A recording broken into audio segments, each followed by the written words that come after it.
Doon sa isang istorya na narinig ko, namatay po yung isang politiko, namatay po siya. Mabait naman po siya, hindi siya korap, napunta ho ng langit. Pagdating niya sa langit, na-meet niya kagad si San Pedro. Sabi ni San Pedro, ito ang langit, ipapakita ko sa iyo. So pinakita po niya yung langit. Ang ganda, napakaganda. Aba, itong politiko na ito, nag-isip pa siya, sabi niya, ano kaya, San Pedro, ano kayang buhay dun sa baba? Pwede bang makasilip? Sabi ni San Pedro, sige, ikaw ang bahala.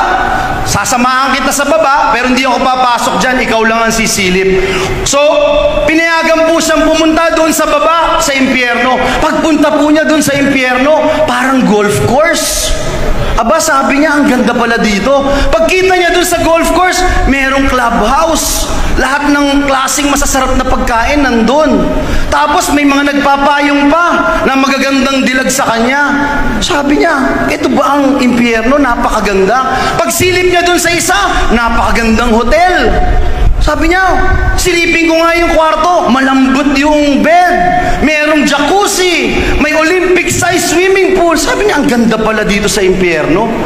Sabi po nung nagtutur sa kanya sa impyerno, gusto mo dito ka na lang, desisyon mo naman yan eh.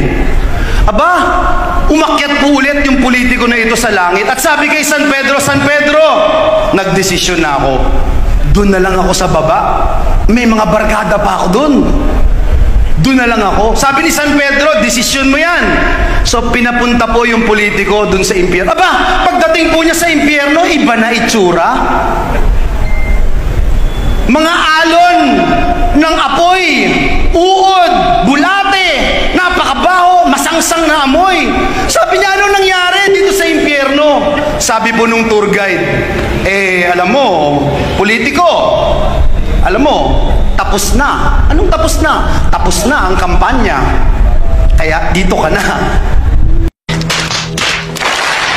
Una, hindi ko palalagpasin na hindi sagutin ang mga malisyoso, tahasang kasinungalingan at walang basehang mga akusasyon sa akin ni Bryce Hernandez.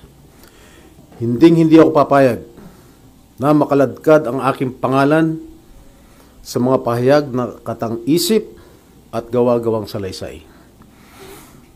I have participated diligently and consistently in the Senate investigation because, like everyone, I want the truth to come out and weed out corruption in the government. And I am confident that I have not committed any illegal act.